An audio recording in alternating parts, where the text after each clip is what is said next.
नमस्कार दोस्तों, स्वागत है आपका हमारे पढ़ाई हाउस चैनल पे।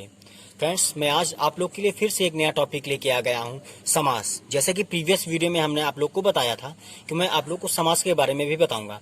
तो फ्रेंड्स, एग्जाम टाइम में ये बहुत लोडेड हो जाता है आप लोग के लिए कि इतने बड़े बड़े टॉपिक्स को कितना जल्दी पढ़ सकें हम। तो फ्रेंड्स, उसी के लिए हम इस समास के सभी टॉपिक्स को, जैसे कि इसके 6 टाइप्स हैं, तो इन सभी टाइप्स के बारे में छोटी छोटी डिफिनेशंस आप लोगों के लिए बनाया है और इसका उदाहरण भी तैयार किया है। फ्रेंड्स, आप इस वीडियो में बहुत ही छोटी डिफिनेशंस पाएंगे। ओके फ्रेंड्स, तो मैं स्टार्ट करता हूँ समास। इसका शाब्दिक अर्थ देख लीजिए फ्रेंड्स, विग्रह होता है। ठीक है फ्रेंड्स, अब देखिए मैं आप लोग को इसकी परिभाषा बताने जा रहा हूँ। देखिए, दो या दो से अधिक पदों के मेल से नवीन शब्द के निर्माण की प्रक्रिया को समास कहते हैं। ओके फ्रेंड्स, मैं इसको दोहराने जा रहा हूं, कृपया आप लोग ध्यान से सुनिएगा। दो या दो से अधिक पदों के मेल से नवीन शब्द के निर्माण की प्रक्रिया को समास कहते हैं। ओके फ्रेंड्स, अब आप लोग देख लीजिए समास के प्रकार। ठीक है, तो देख लीजिए समास कितने प्रकार के होते हैं। समास को 6 प्रकार में बांटा गया है, 6 प्रकार से विभाजित किया गया है। देख लीजिए, जिसमें से पहला है द्वंद्व समास, दूसरा द्विगु समास, तीसरा कर्मधारय समास, चौथा अव्ययी भाव समास, पांचवा बहुब्रीहि समास तथा छठा तत्पुरुष समास। फ्रेंड्स, 10th क्लास के लेवल में समास पूरे 6 प्रकार के बताए गए हैं और एग्जाम्स में भी 10th में पूरे 6 में से कोई भी आ सकते हैं फ्रेंड्स। लेकिन क्लास 12th में इसमें से गिने चुने कुछ ही समास आते हैं। तो फ्रेंड्स, जैसे वो कर्मधारय हो गया, अव्ययी भाव हो गया, बहुब्रीहि हो गया। फ्रेंड्स, तत्पुरुष, द्विगु तथा द्वंद्व ये समास इंटर में नहीं पूछे जाते हैं। क्लास 12th के लेवल में, 11th एंड 12th के लेवल में कर्मधारय, अव्ययी भाव एवं बहुब्रीहि समास ही पूछा जाता है। लेकिन फ्रेंड्स, फॉर कॉम्पिटिशंस लेवल्स मैं इसको भी इसलिए बना दिया हूँ क्योंकि 6 टाइप हैं इसके। Class 9, 10th, 11th, 12th total में मिला के सभी 6 हैं, तो इसीलिए कॉम्पिटिशन लेवल में इसी 6 में से आता है। तो फ्रेंड्स, उसी को देखते हुए मैं पूरे 6 टाइप्स को डिस्क्राइब किया हूँ। ओके फ्रेंड्स, अब मैं आता हूँ इसके पॉइंट नंबर 1 पे, जो है द्वंद्व समास।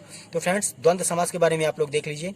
जिस समास में पहला और दूसरा पद दोनों पदों की प्रधानता हो उसे द्वंद्व समास कहते हैं। Okay friends, now I am repeating it again. जिस समास में पहला और दूसरा दोनों पदों की प्रधानता हो उसे द्वंद्व समास कहते हैं। इस समास में और एवं च किसमें, संस्कृत में प्रयोग किया जाता है। ओके फ्रेंड्स, हिंदी में इसमें और का प्रयोग होता है और संस्कृत की भाषा में इसमें हम च का प्रयोग करते हैं। ठीक है फ्रेंड्स, क्योंकि संस्कृत में च का अर्थ और होता है। तो फ्रेंड्स, आप लोग इसका उदाहरण देख लीजिए क्या होता है। माता और पिता, फ्रेंड्स आ गया इसमें बीच में क्या, और। ठीक है ना, भाई और बहन, राम च सीता, यहाँ पे हमने एक संस्कृत का भी उदाहरण डाल दिया है, क्या वो चा है। चा मतलब क्या होता है फ्रेंड्स, अभी आपको हमने बताया और होता है। तो फ्रेंड्स, इसके बाद हम टॉपिक नंबर 2 इसका द्विगु समास के बारे में आप लोग को बताने जा रहा हूँ। देखिए फ्रेंड्स, सारी डिफिनेशंस मात्र 1 या 2 लाइन की हैं फ्रेंड्स, जिससे कि आपको याद करने बहुत ही आसान रहेगा। तो नंबर 2, द्विगु समास। देखिए फ्रेंड्स, इसकी डिफिनेशन क्या है। जिस समास का पहला पद संख्यावाची होता है उसे द्विगु समास कहते हैं। फ्रेंड्स, ये बहुत ही इजी डिफिनेशन इसके द्विगु समास की पहचानने की। देख लीजिए फ्रेंड्स, क्या होता है, पहला पद उसका संख्यावाची होता है। आप इसी वर्ड को बस याद कर लीजिए, क्या, संख्यावाची। यदि द्विगु समास आपके दिमाग में आता है तुरंत आप ये शब्द याद कर लीजिए कि वह संख्यावाची होता है। तो फ्रेंड्स, फिर से देख लीजिए, जिस समास का पहला पद संख्यावाची होता है उसे द्विगु समास कहते हैं। इसका उदाहरण फ्रेंड्स देख लीजिए, चौराहा। ठीक है फ्रेंड्स, 4 राहों के समूह को क्या कहते हैं, चौराहा। ठीक है फ्रेंड्स, यहाँ संख्यावाची आ गया ना। चतुर्भुज, 4 भुजाओं का समूह। ठीक है फ्रेंड्स, इसी प्रकार से नवग्रह, 9 ग्रहों का समूह। तो फ्रेंड्स, ये द्विगु समास है। उसके बाद तीसरा नंबर आता है कर्मधारय समास। ओके फ्रेंड्स, ये क्लास 10th एंड 12th दोनों में पूछा जाता है, मोस्ट इंपॉर्टेंट है ये फ्रेंड्स, जिसकी डिफिनेशन आप लोग देख लीजिए, परिभाषा देख लीजिए। जिस समास में पहला पद विशेषण तथा दूसरा पद विशेष्य होता है उसे कर्मधारय समास कहते हैं। Now I am repeating it again friends, जिस समास में पहला पद विशेषण तथा दूसरा पद विशेष्य होता है उसे कर्मधारय समास कहते हैं। ओके फ्रेंड्स, इसकी परिभाषा आप लोग देख लीजिए। घन श्याम, घन के समान श्याम। ओके फ्रेंड्स, दूसरा है दुरात्मा, अर्थात बुरी है जो आत्मा। तीसरा उदाहरण पर्ण कुटी, पर्ण से बनी कुटी। ओके फ्रेंड्स, अब इसके बाद आप लोग चौथा देख लीजिए, क्या है, अव्ययी भाव समास। ओके फ्रेंड्स, ये भी बहुत महत्वपूर्ण है, जिसकी परिभाषा है जिस समास में प्रथम पद अव्यय हो और उसी के अर्थ की प्रधानता हो उसे अव्ययी भाव समास कहते हैं। फ्रेंड्स, इसको एक बार आप फिर से देख लीजिए। जिस समास में प्रथम पद क्या हो, अव्यय हो और उसी के अर्थ की प्रधानता हो। ठीक है फ्रेंड्स, उसे क्या कहते हैं, अव्ययी भाव समास कहते हैं। इसकी उदाहरण आप लोग देख लीजिए। प्रत्येक यानी हर एक, यथाशक्ति, शक्ति के अनुसार। ठीक है ना फ्रेंड्स, यथाशक्ति, शक्ति के अनुसार, उसी की प्रधानता है इसमें, ठीक है फ्रेंड्स। प्रतिदिन, प्रत्येक दिन। ओके फ्रेंड्स, इसके बाद नंबर 5 आ जाता है बहुव्रीहि समास, ठीक है friends. There are most important relation between बहुव्रीहि समास एवं कर्मधारय समास फ्रेंड्स। ओके फ्रेंड्स, अभी मैं आप लोग को ये बता दूंगा, जिस समास में पूर्व या उत्तर दोनों पद की प्रधानता ना हो बल्कि किसी अन्य पद की प्रधानता हो, उसे बहुव्रीहि समास कहते हैं। फ्रेंड्स, इसको आप लोग एक बार फिर से सुन लीजिए। जिस समास में पूर्व या उत्तर दोनों पद की प्रधानता ना हो बल्कि किसी अन्य पद की प्रधानता हो, उसे बहुव्रीहि समास कहते हैं। ओके फ्रेंड्स, अब यहाँ पे आप लोग पूर्व तथा उत्तर से बिल्कुल भी आप लोग घबराइएगा नहीं, क्योंकि पूर्व को ही प्रथम पद कहा गया है और उत्तर को ही दूसरा पद कहा गया है। ओके फ्रेंड्स, तो पूर्व या उत्तर कहिए आप, या प्रथम या दूसरा कहिए, तो इसमें आप लोग बिल्कुल कंफ्यूज मत होइएगा।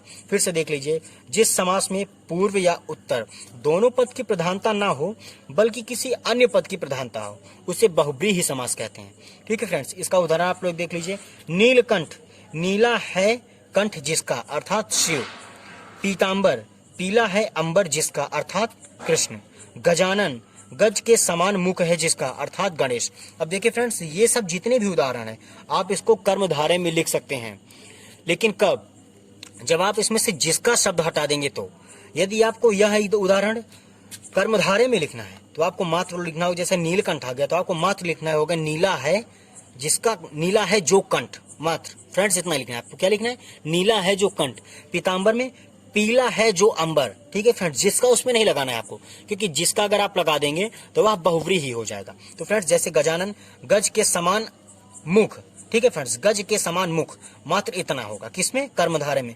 और फ्रेंड्स, अगर आप इसी को बहुव्रीहि बनाएंगे तो जिसका लगा के अर्थात में उसका नाम भी डाल देंगे, तो फ्रेंड्स ये क्या बन जाएगा? बहुव्रीहि। यह बहुत ही इंपॉर्टेंट या बहुत ही महत्वपूर्ण रिलेशन है फ्रेंड्स, किसमें? बहुव्रीहि तथा कर्मधारय में। बच्चे बहुत ज्यादा इसमें कंफ्यूज हो जाते हैं कि किसमें के अर्थ में जिसका लगाना है, किसमें नहीं लगाना। तो फ्रेंड्स कंफर्म हो जाइए आप लोग, बहुव्रीहि में ही क्या लगाना रहता है? अर्थात में जिसका लगाना रहता है। ठीक है फ्रेंड्स, अब इसके बाद number 6 and it is the last topic of this समास। तो फ्रेंड्स देख लीजिए क्या है? तत्पुरुष। इसकी परिभाषा सुन लीजिए। जिस समास में उत्तर अर्थात दूसरे पद की प्रधानता होती है उसे तत्पुरुष समास कहते हैं। ओके फ्रेंड्स, फिर से सुन लीजिए। जिस समास में उत्तर पद की प्रधानता होती है उसे तत्पुरुष समास कहते हैं। इसका उदाहरण देख लीजिए। स्नान घर, स्नान के लिए घर, उत्तर पद। ये क्या? स्नान पहला पद हो गया, घर उत्तर पद हो गया।